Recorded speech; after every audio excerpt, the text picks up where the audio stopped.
Hey, it's TDA, and today I have a quick start guide for you that will tell you everything you need to know to win your first few games of Manor Lords.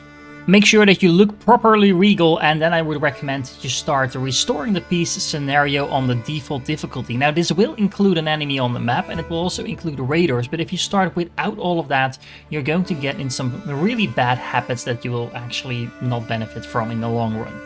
Now once you get into the game, the first thing you want to do is to set up your hitching post a little bit more central so it's very close to your logging camp, because that ox is going to be doing a lot of work around this logging camp, so you might as well set it close. And the logging camp should be the first thing that you construct, because you're going to need a lot of those logs in order to build everything else. You're also going to want to set up some food production. I would recommend setting up both a hunting camp and a forager hut, although you might not be using everything at the same time. This just makes sure you can produce food all year round. Now once you have those things constructed, you're also going to want to set up a woodcutter's lodge, because you're going to need that fuel in order to keep your people warm and heated, and that should cover your basics. While your first buildings are being built, you want to get your bearings. So first of all, check on the map where everyone else is, if there's enemies on the map and stuff like that. But the most important thing that you want to check out is the actual resources you have available. You're going to have some rich deposits. In my case, I only have a single one that is dedicated to stone. But you're also going to want to check out if you have anything else. That is going to depend what you're actually going to focus your construction on. For example, in my case, because I have stone, I can make a pretty decent economy out of anything stone related, while if you have, say, clay or iron, you could focus on that. An alternative in my specific case, and that you also should check for, is checking your fertility, because you might be in a very fertile zone. For example, as you can see, pretty much everything that I can grow in this particular area has a very high fertility, so I could also focus on just making a lot of farms. Although if you are in a different region, let's say we started out here, you can see the fertility here is a lot worse, so you do not want to do a lot of farming here. Rather, you would want to focus on, for example, the iron or anything related to hides, because you can actually hunt a lot of animals. As soon as the buildings are completed, make sure you assign a single family to each one of them. And because you actually build 4 different production buildings, you should have 1 unassigned person left after you do all of that. It's important to make sure you always have at least 1 unassigned person left, because that's the person that will be doing all the building.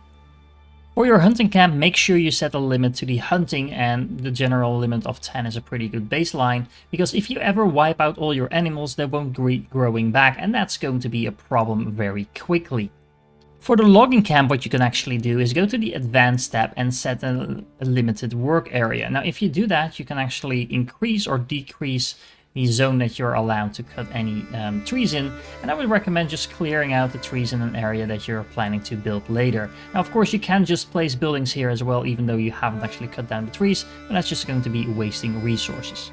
The next thing you want to do is set up a marketplace. This is going to be the place where people are going to get all their goods from and deliver all their goods, so make sure you have one as early as possible. It doesn't actually cost you anything to build. Don't make it too small, you are going to need to fit in quite a few market stalls, but don't worry about it too much, you can always build a new one. Now we have the food and firewood going, it's time to make sure people have actually a place to live. So this is where you start building some burgage plots. Now you can designate an area. I would keep it fairly central, so it's kind of between all the places of production. And I would actually recommend that you reduce the plot a little bit so that you get this little plus side thing to it. Now this will allow a second family to live on this plot and utilize whatever you put in the backyard. Because you remember, you can actually upgrade your plots later on as well. Keep in mind that just building the burgers plot is not enough to house the second family. You do need to actually upgrade the living space in order to get the second family in there. Don't hesitate to move your families around if you want to amp up a little bit of your production in a certain area. So for example, over here I took one of my people from the forager hut, which is now empty. I still have 1 person gathering food in the hunting camp, but I added the second one to the logging camp because I need that timber to actually get my production going. And once that is actually up and running, I will move this away and put it back to the forager hut, for example, to do something else. While I do recommend you start out with a couple of the larger plots, you should also build a couple of these smaller ones as well, because later on you can actually specialize some of your families, and you don't want 2 families to be specialized in the same thing necessarily. Once you complete your first few plots, you're going to get the notification that you are now a small village and you get your first development point. Now honestly, all of these abilities are fairly decent, although some are better than others. Whatever you pick, you should definitely pick something that is actually aligned to something you're going to specialize your village in. For example, it doesn't make a lot of sense to invest in basic armor making if you're not going to be producing a lot of armor, for example, because you simply don't have a lot of iron in your village. However, if you're going to do any significant amount of farming, then the heavy plow is a pretty nice upgrade. Sheep breeding right now is probably the strongest one amongst all of them, because these sheep multiplying and then being able to sold off is just really, really strong in general. However, I do expect this to be fixed pretty soon. I think that was already announced by the developer itself. Trade logistics is one of those abilities that you can't really go wrong with either. This just makes setting up trades a lot cheaper. So it's definitely a bit of a boring investment, but it's definitely a way to go if you're not sure what to pick. Generally speaking, just make sure that whatever you pick, you actually use. For example, don't go for forest management if you have a very low amount of berries available in your specific region. Don't go for the heavy plow if you're in a low fertility region, you're not going to do a lot of farming, and so on. Before you worry about how you're actually going to specialize your area, make sure that you have more plots available than you actually have families. This will allow more families to move into your village and your village to actually start growing, so you can actually assign people to those industries once you actually start to get up those buildings. Now, on top of that, we actually do have a couple of more basics to cover, because if you check out your burgage plots, you can see that they will actually demand access to a couple of more things that we haven't built yet. So we have water and a church to cover. Water is of course as easy to fix by building a well, and you should place the well somewhere in the water so it actually has access to some groundwater. And in order to build a church, we're actually going to need a saw pit in order to make planks. Now you should place this somewhere close-ish to where your logging camp is, because of course that just saves a lot of time in terms of transport.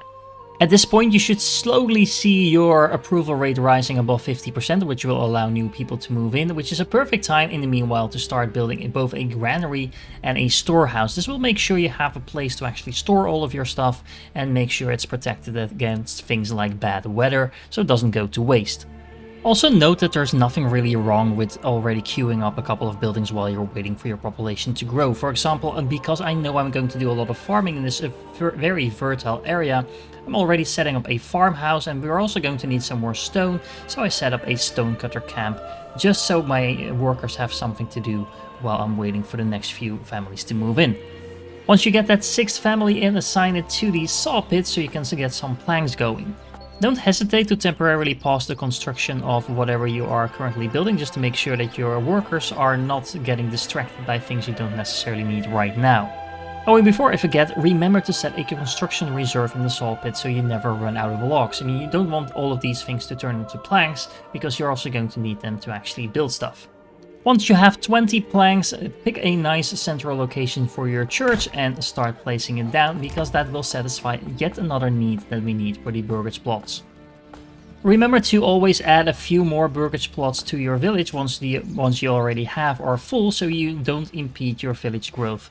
You always want to have new families moving in, at least as long as you can support them, so you can expand your production.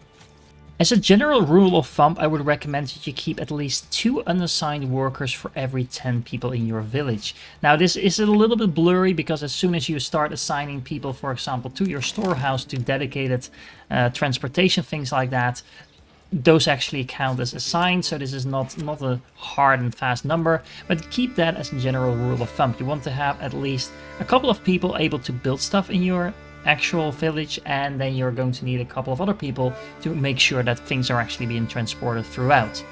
Speaking of transportation, this is also a very good moment to start upgrading your hitching post to a small stable. This will allow you to buy another ox, and having 2 of those is a lot easier in terms of having all of these logs move around your village, and later on you might also be able to use that ox, for example, in your farming. It'll take a moment for that ox to actually arrive, so make sure that you order it in time. As your village is growing, it gets a little bit harder to actually keep track of what's going on, and this is where you press tab in order to see at a glance who you have assigned where, what things you are still building, like for example the rock mining over there. Generally speaking, just an easier way to kind of get an at a glance overview of what's going on everywhere. Speaking of which, at the marketplace you can actually easily tell which buildings are being supplied with what. So you can see what the food diversity is, what the fuel, the clothing, etc. is. Speaking of clothing, that is the next building you should build once you have a couple of available workers, and that is the tannery. The tannery is going to turn the hides that your hunter is gathering into leather, and the leather is able to be worn by people, so you can now also cover the clothing need. And that actually covers everything you need in order to upgrade your Burgage level 1 plots to a level 2. Now don't go too nuts upgrading all your Burgage plots, because that will actually increase the requirements they have, and you do want to make sure you keep your approval rating somewhat high. So basically balance out the level 1 and level 2 Burgage plots, but you are going to be generating some passive income by having these level 2 ones, so it's really nice to have a couple of these early on. This is also the moment when you want to start focusing on your initial actual production that you're going to be utilizing in order to get even more money, because that's going to be the main source of your income, of course, your production and whatever you're going to be selling. Now in my case, because again I have a very fertile area, I'm going to focus on doing some farming. I built a farmhouse, and because I took the associated upgrade for the plowing station, I can now add that, so these guys can actually use an oxen to plow a little bit faster. Because as you can see, this takes forever if they're going to do it by hand. For a farm specifically, you also want to set up a crop rotation system where you basically alternate producing actual crops by at least taking into considering 1 year of fallow. This will actually allow you to regenerate the fertility of your fields, and basically if you set up every field, or a set of 3 fields at least, to alternate when that fallow crop is going to be set there, that means there's always 1 field going to be regenerating and 2 fields going to be producing. Now we're almost done with the last few preparations for the first year, but if you haven't done so yet, make sure you finish your stonecutter camp, because you're going to need 15 stone. You're going to use that stone to build your manor, and this is going to allow you to have some basic defenses going, as well as set taxes later on.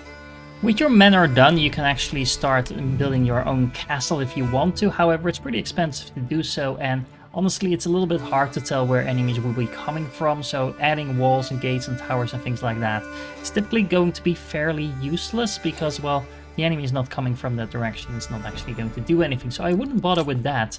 However, if you now press the V button, you will see that you actually have your own retinue. So you have 5 soldiers dedicated to your defense at all times that you can easily rally. Now that's not going to be enough necessarily to defend you for a very long time, but you can add some new units to that as well. So if you're playing on the scenario that I suggested, you should have been getting some spears and shields. The game just gives them to you, so you can make a small unit of spear militia as well. Now you will get the pop-up. As you can see, you can't actually make a full retinue because you would need 36 both people as well as armor, but the first 20 is going to go a very long way along with your retinue in order to keep you safe for now. And as the first snow is falling, you should definitely move your forager out of the forager hut, because it can no longer gather berries, because there are no berries. But you should have enough food to get yourself through the winter. You should also have over a dozen people in your village, so that is very nice and a very nice start to get going. You have all your basic need met. You have a couple of burgage plots level 2, which are bringing in some passive money as well. You have basic defenses with your manor and your militia, and you should have enough people to start some of your early production, which you can use in the second year to start getting some real money coming in. Now this brings us to the end of this quick start guide. This covers all the basics you need in order to get going in your first year. If you want to see some more advanced stuff, make sure you tune in for the next episode as well, because there we're going to be covering things like doing some trading, getting some other regions under our control, things like that. That said, if you're still here, you're awesome, and I do hope to catch you in the next one.